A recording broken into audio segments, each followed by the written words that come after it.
Turma, hoje em Ciências nós iremos comentar sobre relações entre os seres vivos. Acompanhe nas páginas 89 a 93. Relações ecológicas entre os seres vivos.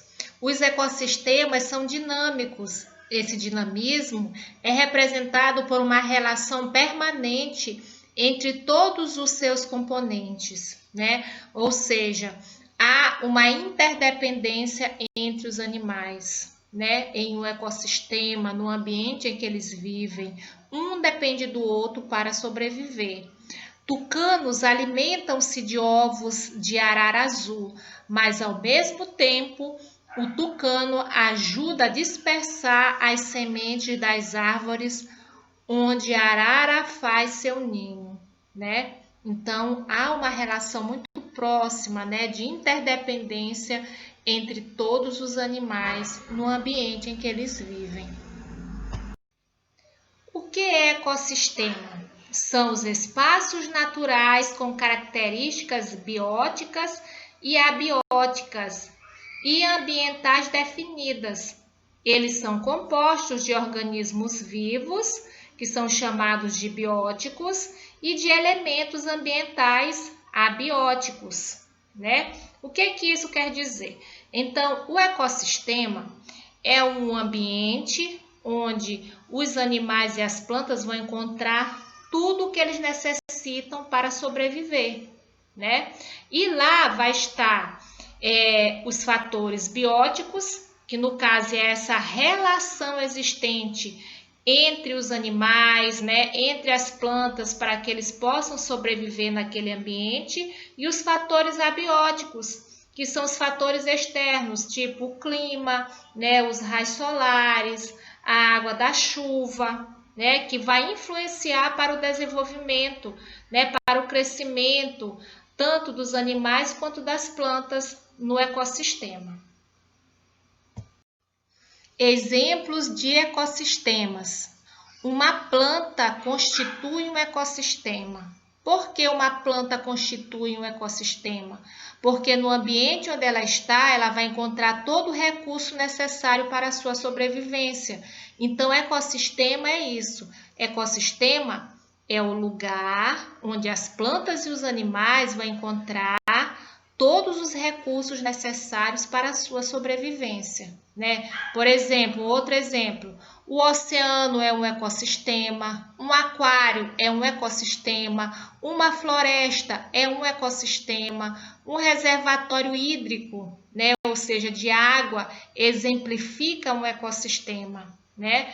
Por que uma floresta é um ecossistema? Porque lá as plantas e os animais vão encontrar todos os recursos necessários para que eles possam sobreviver. Vão encontrar o solo, a água da chuva, vão encontrar os raios solares, vão incidir na floresta, né? Vão encontrar seu alimento, os animais. As plantas também, elas vão conseguir produzir o seu próprio alimento, né? Elas vão conseguir realizar fotossíntese, né? Que é o processo pelo qual a planta realiza o seu próprio alimento. Então, por isso é que formam um ecossistema, porque todos os seres que vivem naquele ambiente, eles vão encontrar todos os recursos necessários para a sua sobrevivência. Relações alimentares. Os seres consumidores não produzem o próprio alimento e, por isso, necessitam obter energia se alimentando de outros seres vivos para sobreviver. Esses seres consumidores são divididos em 3 grupos, né, que são os consumidores primários, consumidores secundários e os consumidores terciários. Então, vamos iniciar pelos consumidores primários. Existem animais que só gostam de se alimentar de plantas e este grupo recebe o nome de consumidores primários. Então, os consumidores primários são aqueles que se alimentam de plantas. O exemplo, coelho. Consumidores secundários. Existem aqueles animais que se alimentam dos consumidores primários. Estes são os consumidores secundários. Então, os consumidores primários são aqueles que se alimentam de plantas e os consumidores secundários são aqueles que se alimentam dos consumidores primários. Exemplo, cobra. Consumidores terciários. Outros animais de grande porte têm como prato predileto os consumidores secundários e este grupo é chamado de consumidor terciário. Então, os consumidores terciários, eles se alimentam dos consumidores secundários. Os consumidores secundários se alimentam dos consumidores primários. E os consumidores primários se alimentam das plantas. Outros tipos de relações entre os seres vivos. Sociedade. O que é uma sociedade? É um agrupamento permanente e cooperativo em que ocorre divisão de trabalho, que facilita a sobrevivência do grupo.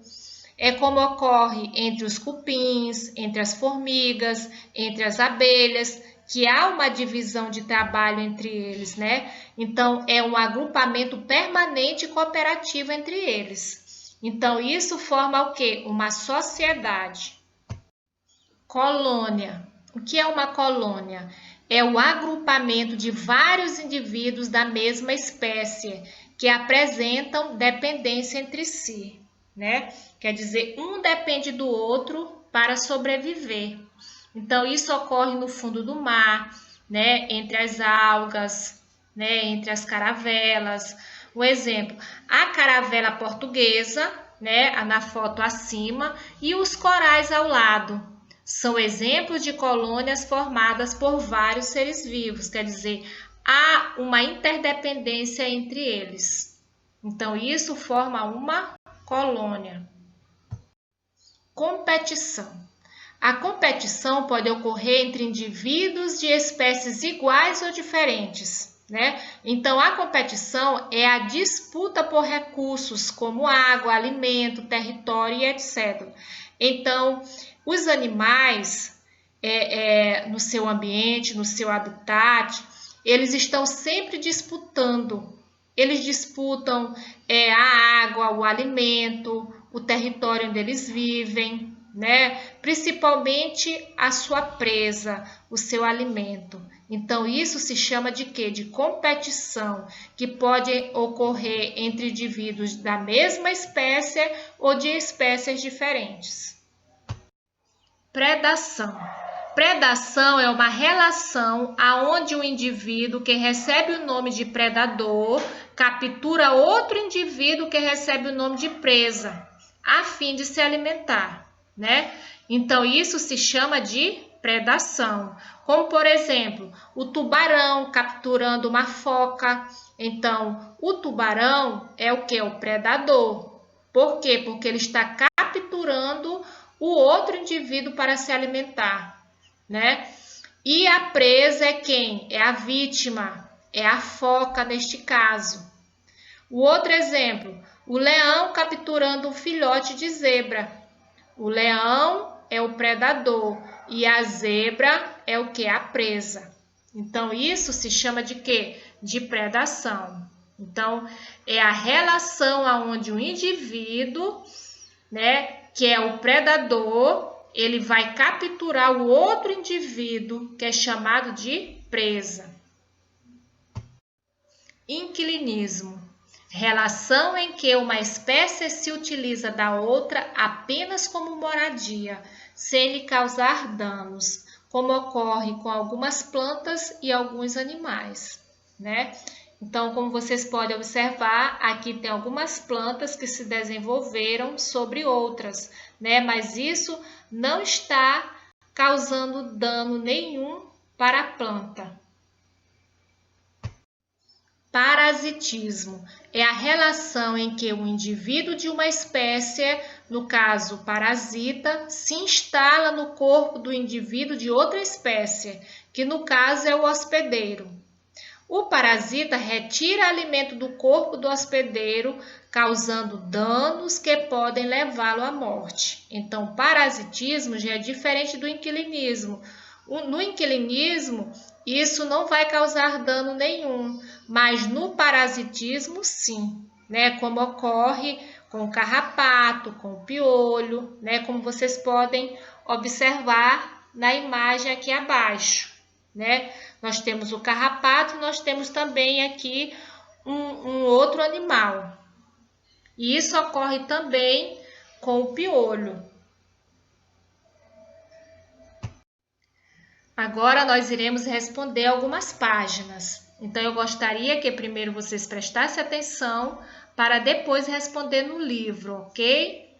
Então vamos lá, nós vamos iniciar pela página 94.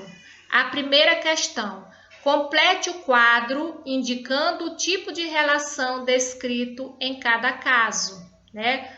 Animal caça para comer. Que relação é essa? Predação. Micro-organismo invade o organismo humano. É quem? Parasitismo. Indivíduos cooperam entre si e dividem o trabalho. Então, isso forma o quê? Uma sociedade. Bromélia sobre o tronco de uma árvore. Forma o quê? Que tipo de relação é essa? Inquilinismo. Página 97, a sexta questão. Entre outras funções, as abelhas operárias são responsáveis pela produção de mel na colmeia. Qual é a relação ecológica que se estabelece entre as abelhas em uma colmeia, né? Onde elas dividem o trabalho entre si. Então, essa relação se chama de sociedade. Sétima questão. As afirmações a seguir estão corretas ou incorretas? Explique a sua resposta. A letra A. Alguns animais são produtores, né? Essa afirmação está correta ou incorreta? A afirmação está incorreta, né? Por quê? Porque os animais são consumidores, né? Os animais não têm a capacidade de produzir o seu próprio alimento, somente as plantas. A letra B. O ser humano produz seu próprio alimento. Essa afirmação também está incorreta, porque o ser humano é consumidor, né? Nós, seres humanos, nós não temos a capacidade de produzir o nosso próprio alimento, né? Então, nós somos seres consumidores. Ok, turminha? Então, ficamos por aqui. Fiquem com Deus e até a próxima.